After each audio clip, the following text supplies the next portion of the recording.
Hello, my friends, and welcome to the very first episode. Oh, I'm so excited. Only dogs can hear me now. I am so uncomfortable right now. Which usually when I feel this sort of discomfort, it means that I'm leaning into something that's right for me. Um, I always tell my clients that discomfort is not only data that you're growing, but it's necessary for you to grow. And there's so much discomfort coming up. Oftentimes when I start something new, I really see my perfectionistic tendencies coming out, right? Perfectionism is, a toolbox that we open and explore when we feel uncomfortable in order to avoid that discomfort that maybe we're not enough as we are. We're not enough as we are, so we need to do things to make us look and act perfectly in order to avoid that. But what happens when we avoid that discomfort that maybe we're not enough? What happens is we avoid connection because we never try new things. It's interesting because I have so many hours and hours and hours of experience of doing Instagram lives, mostly with other people, with guests, though. And that's less intimidating for me for a few reasons. One, it's live, so perfectionism goes out the window because I'm not thinking about, oh, should I start over? Oh, should I edit that out? It just happens in real time. And two, because there are guests and there's something about feeding off of someone that feels more known for me, more comfortable, I guess. I will have guests on the show, but I wanted to start with my story first, right? I want to talk about who I am. What is my great unbecoming? Why the title Unbecoming, or the great unbecoming, I should say. This is a podcast. Maybe every once in a while I'll edit something out, but for the most part, I want it to be super conversational. I don't want it to be, again, I want to resist the temptation to try to be perfect because then I'm setting myself up for failure. And that's just no fun.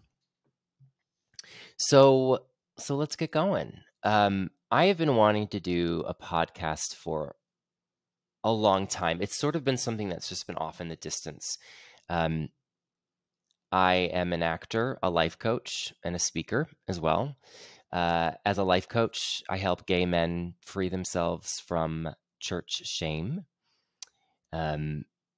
And I just wanted to be able to kind of reach a wider audience. And also in doing so, in reaching a wider audience on TikTok and Instagram and talking to people who may not have been burned by the church, what I recognize is that the process of unlearning and unbecoming that which no longer serves us is a universal experience that is not confined just to gay, bi, trans, non-binary men who have been burned by the church. It's a much more universal experience of shame and disconnection and fear, and also joy and love and connection. Rumi has this quote about unlearning. He says that recognize that unlearning is the highest form of learning. Unlearning is the highest form of learning. Did I get that right? I feel like I have to Google that now. Rumi, on... I don't want to have to fact check this after. Rumi on unlearning. I just typed in rum on unlearning. Recognize that unlearning is the highest form of learning. I did say that. I need to stop second guessing myself. Recognize that unlearning is the highest form of learning. And so, that being said, this is a podcast of unlearning. You will either recognize stories of others unlearning that which no longer serves them so they can become their highest selves, or you might hear a story on here that's going to challenge your own perspective on the world. You might hear me or someone else's story, and it might make you uncomfortable. Lean into that discomfort. Because what do we say again? Discomfort is data that you're growing, and it's necessary for you to grow. So if something here makes you uncomfortable, or you jump to a conclusion or a judgment, First of all, judgment is sort of the antidote to connection. It disconnects you from yourself and from your higher power and from those around you. So if you feel uncomfortable, ask yourself why and sit with it. Allow yourself to sit with that discomfort. And I'll do the same. I want to invite people on here that are not like me, that might challenge my own perspectives. We are all on this journey of unlearning together. So let's get going. So my biggest, greatest story of unbecoming is most likely my coming out story. I grew up in the suburbs of Chicago. I grew up in Aurora, Illinois, home of Wayne's World. If you know, I just saw someone with a hat on that said Wayne's World on it, and it just brought me back the other day. Anyway, home of Wayne's World. Grew up Catholic and went to a Catholic school. In high school, I started going to a public school, and then I started going to an evangelical church. A lot of people ask me why. Why would you voluntarily go to an evangelical church? Well, it's easy to see, people break up. It's easy to see someone break up with an abusive ex and think, why would they have ever been together? Well, there are always reasons you are with your exes for however long you were with them. And the same can be said for any church. And I use the word abusive intentionally. There are different levels of abuse. There's also intentional abuse and unintentional abuse. I would say for the most part that most of the people, I would say most of the people at the church, the evangelical church I went to in Aurora, were a part of the cult of innocence, myself included. They thought, myself included, we thought we were doing good. We thought that being gay was wrong. And that caused so much destruction and lack of peace in me in my formative years, particularly around puberty and exploring my sexuality and seeing who I am and who I'm not. I tried so hard not to be gay. I would cry myself to sleep at night, praying the words, "Dear God, change me, change me, change me. I do not want to be gay." And I really believed that God would change me. I was sort of taught this form of conditional love. If you pray hard enough, God can do anything, right? If you do this, then this. And I kept thinking, then why? Why am I not good enough? I'm praying. I'm doing everything I'm supposed to be doing. I'm reading the Bible. I'm going to church twice a week. I'm trying my hardest to resist thinking about boys in my class, in the classroom or the locker room or the school or whatever, or the underwear aisle through Target. You know what I mean? Back then, those were the good old days, y'all. And I just felt like I was not enough because I was trying so hard. And I think this is sort of where I developed a lot of those tools around perfectionism and people pleasing, right? Because we, from a place of survival, learn and believe that God's love is conditional. Again, if I perform this way, then I will be good. If I do all of these things, I will be straight. And that just never happened. In high school, I talked to, this was after high school. This was probably end of college or even after college. At the time, I was with a woman. We were together for 5 years. And I could not shake these, what I would call homosexual tendencies. If you're watching on YouTube right now, you see me putting that in quotes. And the reason I'm putting that in quotes is because they're not tendencies, in case that wasn't clear.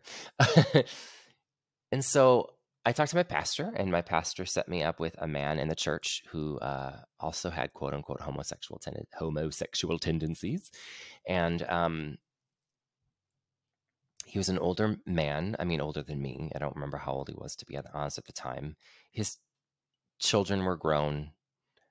So my guess is at the time he was probably in his 50s, and married with homosexual tendencies. And so we had a couple of meetings, and I don't remember everything that was talked about, but what I do remember is not so much what was said, but I remember more the energy that I was receiving from him and what I saw or didn't see behind his eyes. I remember once asking him in those meetings if he still, well, he talked about having sex with his wife, and I asked him if he thought about men or if he thought about her. And he paused for a long time and he looks at me and he goes, "It's a struggle." And then he confessed to me that having sex with his wife was similar to masturbating into a receptacle. First of all, if I am ever in a relationship and I find out that my spouse tells someone that having sex with me is like masturbating into a receptacle, I'm beyond words. That is so sad and empty. And I remember looking in his eyes and thinking he's just so sad. So sad. And I left feeling hopeless. Feeling I don't want to do that, but I also don't want to burn in the fiery pits of hell for eternity. Dramatic pause. So that was not helpful. And I tell that story because I think about that man often, and I think about how sad he felt to me. And when I get the negative comments on TikTok and Instagram and Facebook hurled at me, and y'all, I get negative comments on a daily basis. Oftentimes I think of that man and I think how sad this person is. And they're discharging their pain onto me in the form of blame because it's too intolerable for them. And that is so sad for me, to me, not for me. It's sad to me. And also it reminds me of why I do what I do today, which we'll get to. There is so much that fires me up in this world. And one of those things is people who have been led to believe that they are less than beautiful and good and enough in the eyes of God by the church. Few things make me more upset than that. I have some statistics up here that I want to read. These come from the Trevor Project, the 2022 National Survey on LGBTQ youth mental health. Now, these are not directly related to religion or Christianity or spirituality at all, but they give us a glimpse as to what's going on with the queer community, particularly our youth. The Trevor Project found that 45% of LGBTQ youth seriously considered attempting suicide in the past year. 45% of LGBTQ youth seriously considered attempting suicide in the past year. LGBTQ youth who live in a community that is accepting of LGBTQ people reported significantly lower rates of attempting suicide than those who do not. Which just goes to show the importance of belonging and being seen and feeling safe and being celebrated as and because of who you are. 45% of LGBTQ youth seriously considered suicide. I already said that one. I'm not even cutting it out. Just in case you didn't know, y'all, 45% of LGBTQ youth seriously considered suicide. I shouldn't make a joke out of, it's hard. This is uncomfortable all of a sudden. I'm not making a joke about suicide. It's about the fact that I can't tell what I've already read. Oh my gosh. This is so uncomfortable for me. All right, y'all. The point that I'm trying to make, the point that I'm making is that there is a cancer that is breeding in our society, and it is the cancer of judgment and pushing bad theology onto children, grooming children with bad theology. And we've heard this said, but I'll say it again, bad theology makes for bad psychology. When 45% of our queer youth is considering attempting suicide, how many of those kids hear that from their parents, that it's wrong? How many of them hear that from society? How many of them hear that from their churches? I specifically remember sermons at my church growing up, preaching about the dangers of homosexuality and what happens when children are led to believe that they are anything less than good. The statistics don't lie. They begin to erase themselves from the inside out, and that is killing us. And it was killing me. And so I was in deep denial. I was engaged to a woman. And about 6 months before the wedding, I took a man out to dinner who I was going to direct a musical with. Y'all can see where this is going. And we sat there for 2 hours with our scripts next to us and didn't even open the scripts. I was too busy, falling in love with his eyes and wondering what my hand would feel like in his, craving his lips so that I could kiss him. And I'd never felt that way before. I had thought about men before. I had experimented in my life before as well. It wasn't the same. This was a deeper connection. This wasn't just lust or sex. I think before that I thought that I could get the gay out of me. I thought that I could, I'm gonna pray, and then I'm probably gonna masturbate and get it out of me, and then I'm gonna pray again, and I'm not gonna feel it anymore, and I'll be good. This was so much more than a chemical reaction of an orgasm. This was a sense of belonging. I felt seen by this person. I felt deeply seen. Needless to say, we didn't talk about the musical that night at all. A couple of weeks later, well, here's a good story, actually. Before a couple of weeks later, so that happened. It freaked me out. I called one of my other pastors, as if I hadn't learned the lesson the first time. And he came over and he told me, this is great. One of my favorite stories. He told me that, well, Eric, I can't tell you if you're supposed to marry this woman, but what I can tell you is that you are in a box with women and that men are outside of the box. He goes, I don't know if you can marry this woman. You're supposed to marry this woman, but I do know that you are supposed to marry someone that's in the box and not outside of the box. So here this man was putting God in a box and shoving me deeper in the closet. And I was just so confused. I was even more confused because I then knew at that point in my life that God didn't fit in a box. And through that anti-gay, incredibly ignorant message that was given to me by that pastor, I recognized, oh my God, God is with me and God doesn't fit in a box, so that therefore I shouldn't be in a box.